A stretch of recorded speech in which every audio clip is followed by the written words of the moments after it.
aka Patters. Welcome to day 11. We're talking the new Child's Play, the 2019 version of Child's Play for the 31 Days of Dread. Now, this in October, we do this every October. It's like the fourth year going, but every single day we do one horror movie a day. We profile the horror movie. Sometimes it's a review, sometimes it's a little bit of a commentary, sometimes it's just like an enlightening rant about a director or audience expectations, and that's where we are today with this movie. Now let's get through that intro. Let's rock and roll. We got a lot to talk about. Alright everyone, before we get into something spooky, let me tell you something. Trial by Fire is my comic book available right now on Indiegogo. Link in the description, and I will see you on the printed page. Okay, I feel like I just have to jump right into it, but thank you for joining me. I am Peter A. DeLuca. I'm your host. I'm the pop culture pope, the sketchbook champ. Yeah, you can't beat me when it comes to sketchbook work. You can find that at AKAPAD69 on Instagram. Enough promotion. Audience expectations. Okay, I've defeated myself with so many movies. I mean, I technically Hollow Man. I completely had a different idea about that movie when I first saw it because I was expecting RoboCop. I was expecting some level of a masterpiece. I was expecting everything but what I got. And then I get older. I get mature. I get immature. I go through a couple of relationships. All this stuff, right? You get a job. You lose a job. You get another job. You get yourself a cat, but you get life experiences, and you watch Hollow Man again. And what on earth happens? You completely enjoy the movie. You see it for what it is. You understand and respect the intent of a movie around Hollow Man.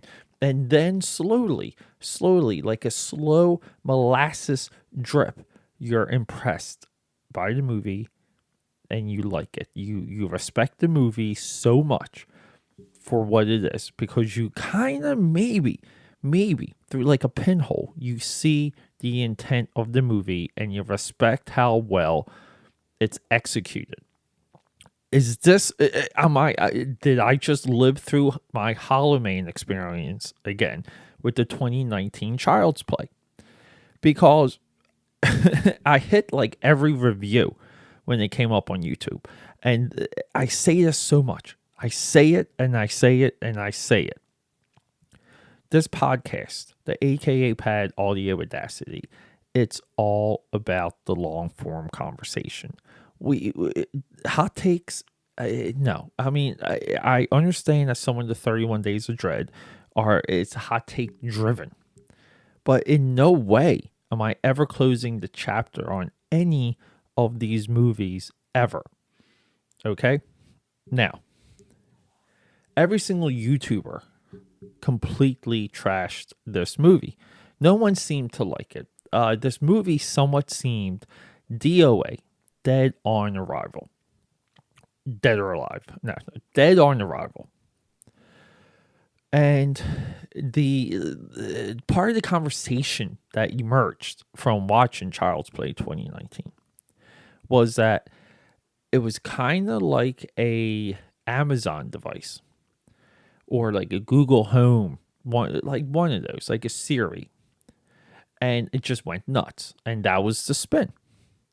And then from that point on, the reviewer categorically trashed the movie. Now, a lot of times there's a few reviewers that I go to, and when this happens, I go to those reviewers and I kind of reanalyze what they say, how they say it, why they say it.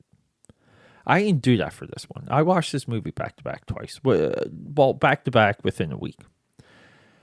Because I restarted it and then picked it up like a couple days later. So I watched it like 1.5 times. So somewhat back to back. And the second time watching this, it's like you know what to expect, you know where it's going. And it was a little bit of a gap between me watching the original which was yesterday's episode.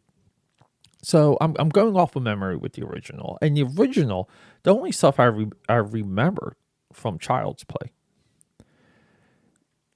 was that, there was lightning, like it was a possessed doll, like physically possessed. There was like a voodoo element. And, like the kid and the mother. And that's really all I remember. So I watched the movie, and it was like the slow revelation, completely enjoyable. But I saw Child's Play for what it is, the original, which is the beginning of the greatest horror franchise of all time. And then we go to this, and we kind of get like this extension. It's like this other idea, which is Child's Play is what it is. I mean, it's the best because the way that they're able to still do Child's Play and still spin the movie and make it current and make it modern. You can only do it with Child's Play. Can't do it with Jason. Can't do it with Michael Myers. You think Michael Myers would be the easiest one because there's no element. It's just someone crazy and we're there. And so you can put everything you want around him. You can set Halloween and Michael Myers around the era of the Civil War. It doesn't matter. It can work in any frame, but it's never used that way. But Child's Play has emerged, and these ideas around this movie I love so much. This movie is as true horror should be. It's a extension of ourselves right now. It's a mirror. It's a mirror to modern youth, and it's a mirror to our dependency on devices. Now, we can argue horror movie logic. We can argue horror movie decisions. But every single time I watch a horror movie, I transport myself into the logic of a horror movie. Now, this is no different than the easy flow of a great drama. Like how easily things line up in dramas for other things to happen. Movies need a perfect world. Stories need a perfect world in order to be told. Meaning, things have to unfold a certain way. Even if we don't see things happen and we see like a result of something, our mind, we're filling in the blanks. And sometimes this works and sometimes it doesn't. Now, I think it works far less than what it does. So, but in horror, and in comedies, we can just whatever. Like, let's get to it. Let's get to the fun. Let's get to the action. Let's move along here. And this movie is ambitious, and it does a lot. So why do we not like Child's Play 2019? If we were to modernize an idea of a guy possessing a doll in a toy store on his deathbed with mumbo jumbo, it's voodoo. Okay. If we're okay with that, then we're okay with this one. And like the origin of like the evil entity inside of Buddy or Chucky. See, I would make a sequel to this and call it Buddy. Like just emulate the original Child's Play run. How Child's Play went into Chucky, this Child's Play should go into Buddy. And if we're just going to deal with bad code, like somewhat of domestic terrorism, which is a little bit of a under theme in this movie also. If we're going to deal with domestic terrorism from China, sure. You know what? I take it back. It could be South Korea, or like it's an Asian country. I'm pretty sure it's China though. China, and if we're going to accept these ideas from the original, we're being delivered a reasonable way for this to happen, and we're dealing with modern electronics, and most people look at code and circuitry and microchips as magic anyway. Most people, the average person, I would say the average IT person, okay, because I work in IT, they cannot explain to you how it works. They understand some of the elements so they can do their job, but they don't know how it works. It's magic. That's the point I'm getting at. It's magic. Original magic, this one magic. The presentation of the violence, the how the ease of how Chucky or Buddy can use his network to go into people's lives and terrorize them are fun concepts. These are fun ideas. Now, this movie is available. I'm pretty sure it's available on Hulu.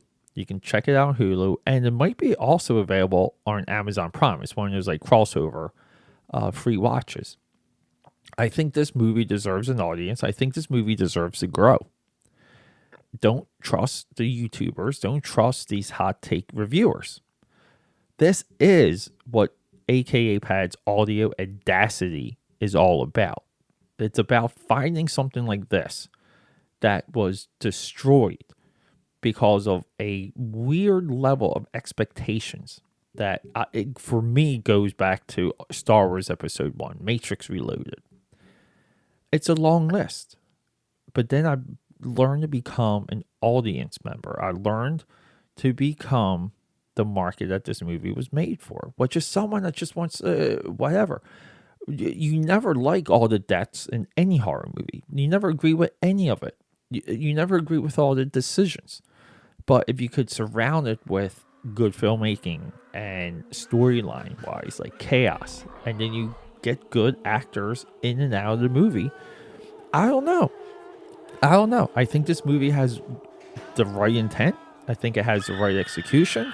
And I think it's one of the best spins of a horror movie franchise / update ever.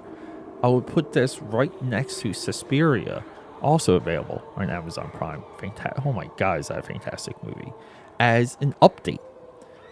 Bring these ideas into the modern day so we can enjoy them. Do it. But everyone, check out this movie. Thanks for joining me. I'm sorry I didn't give you more of a breakdown of what happens in this movie, but I want you to watch this movie. That's what's important. So rock and roll, get to it, and until next time, day 12. Tomorrow, Stephen King. We're doing a Stephen King block with Maximum Overdrive, the only movie directed by the horror master himself. Until then, let's go. Quick announcement. So this episode is dedicated to my father, R.I.P. Tony DeLuca, Tony Ironfeet. We love you and we miss you every single day.